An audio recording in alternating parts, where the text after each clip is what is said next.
আমরা এখানে একটি দুর্ভাগ্যজনক এবং মর্মান্তিক এবং একটি হৃদয় বিদারক ঘটনার সম্মুখীন হয়েছি। আপনারা ইতিমধ্যে জেনেছেন যে কুষ্টিয়ার কুমারখালী থেকে সৌহার্দ্য পরিবহনের একটি বাস এই পাটুরিয়া ঘাটের দৌলদিয়া ঘাটের ৩ নম্বর ফেরিঘাটে দৌলদিয়া ঘাটের ৩ নম্বর ফেরিঘাটে ওঠার সময় সরাসরি নদীতে পড়ে যায় এবং সেটি ভিডিও ফুটেজ আপনারা সবাই দেখেছেন। তো ঘটনা ৫টা ২০ মিনিটে।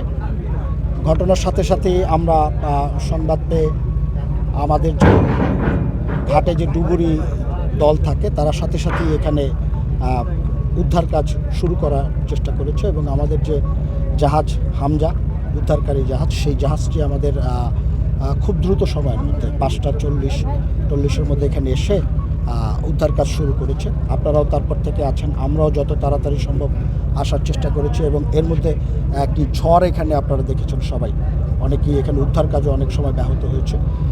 তো এই মর্মান্তিক ঘটনায় এখন পর্যন্ত আমরা আপনাদের সামনেই বাসটিকে উদ্ধার করতে সক্ষম হয়েছে। যখন বাসটি দুর্ঘটনায় পড়ে তখন কিছু সংখ্যক যাত্রী নদীতে 7-8 জন সম্ভবত এরকম একটি সংখ্যা আমরা দেখেছি, আপনারাও দেখেছেন। তাদেরকে পার্শ্ববর্তী হসপিটালে যখন ভর্তি করা হয় তাদের মধ্য থেকে 2 জন নিহত হয়েছেন। আর পরবর্তীতে আপনারা সবাই উপস্থিত ছিলেন। এখানে যে বাসটি উদ্ধার করা হয়েছে সেখান থেকে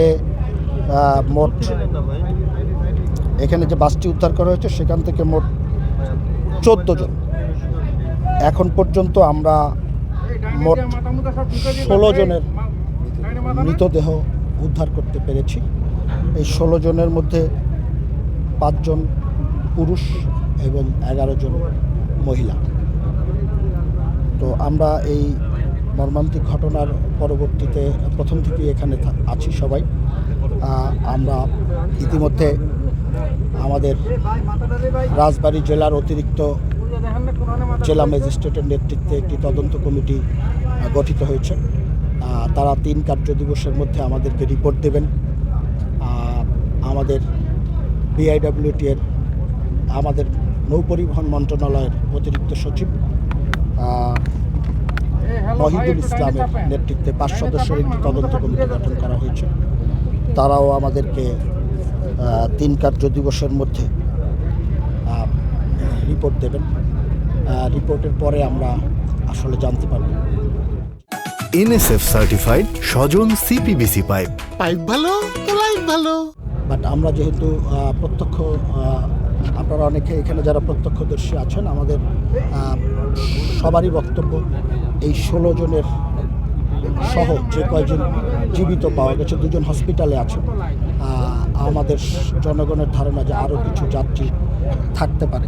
আমাদের উদ্ধার অভিযান যেটি আছে, আমাদের বিআইডব্লিউটি এর যে ডুবুরি দল, আমাদের ফায়ার সার্ভিস একটি ডুবুরি দল, কোস্টগার্ডের একটি ডুবুরি দল, তারা এই উদ্ধার অভিযানটি চলমান রাখবে এবং আজকে রাতে চলবে, আগামীকাল চলবে।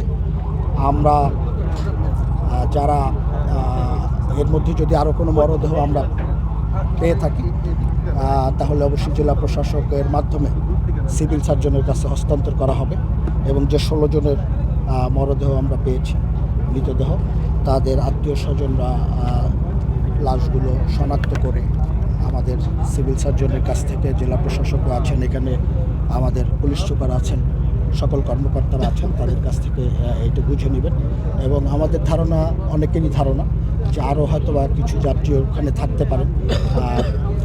তাদেরকেও আমরা খোঁজার চেষ্টা করব এবং যদি কেউ কোনো পরিবারের স্বজনরা নিখোঁজ থেকে থাকেন, তারাও ইতিমধ্যে অনেকেই যোগাযোগ করেছেন জেলা প্রশাসকের সাথে। এখানে জেলা প্রশাসক এবং পুলিশ সুপার আছেন, তাদের সাথে যোগাযোগ করবেন। আমরা সবগুলো মানুষকে খুঁজে বের করার চেষ্টা করব। এটি আমাদের এই মুহূর্তের। মাননীয় প্রধানমন্ত্রী, নিখোঁজের কোনো তালিকা কি করা হয়েছে কিনা, নিখোঁজের কোনো তালিকা কি করা হচ্ছে কিনা? আমরা প্রথম থেকেই এখানে আছি, আপনারাও আছেন। মাননীয় প্রধানমন্ত্রী, আমরা প্রথম থেকেই এখানে আছি, আপনারাও আছেন। মাননীয় প্রধানমন্ত্রী আমাদের সাথেও কথা বলেছেন, এখানে স্থানীয় প্রশাসনের সাথে কথা বলেছেন এবং আমাদের যারা সদরের এখানে রাজবাড়ির 2 জন সংসদ সদস্য, আমাদের মাননীয় প্রতিমন্ত্রী জনাব খয়ম সাহেব আছেন, আমাদের মাননীয় সংসদ সদস্য হারুন সাহেব আছেন, তাদের সাথেও কথা বলেছেন। এবং আমরা এখানে যে স্থানীয় যে প্রশাসন আছে, টিওনো অফিসগুলো আছে, তাদের মাধ্যমে আমরা নিখোঁজের তালিকা তৈরি করছি। আগামীকালকে হয়তো বা আমরা সেই তালিকাটি জানাতে পারব। আমাদের এখানে ডিসি সাহেব আছেন, এসপি সাহেব আছেন, তাদের সাথে তারা এই মরদেহগুলো সিভিল সার্জনের কাছে হস্তান্তর করেছে। আমি আগেই বলেছি যে আপনি অলরেডি আমরা এগুলোকে শুধুমাত্র শনাক্ত করার মাধ্যমে, তার পরিবার শনাক্ত করলেই আমরা মরদেহ হস্তান্তর করব। এই সিদ্ধান্ত আমরা স্থানীয় প্রশাসন মিলে এবং এইটা অলরেডি আমরা বলে দিয়েছি। আর যারা নিখোঁজ আছেন তারা স্থানীয় টিওন অফিস আছেন, কারণ বিভিন্ন থানার যাত্রী সাধারণ ছিলেন বাসের মধ্যে, তারা যদি টিওন অফিসে যোগাযোগ করেন তাহলেও আমরা সেটি নথিভুক্ত করব।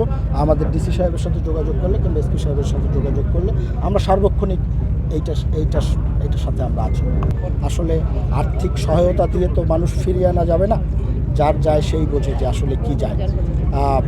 আমরা লাশগুলো দাফন করার জন্য জেলা প্রশাসন থেকে একটা আমরা 25,000 টাকা করে শুধুমাত্র দাফন করার জন্য, আর ইনস্ট্যান্ট মানে একেবারে প্রাথমিকভাবে আহত কেউ থাকলে তাকে 15,000 টাকা করে সহায়তা দেওয়া হবে।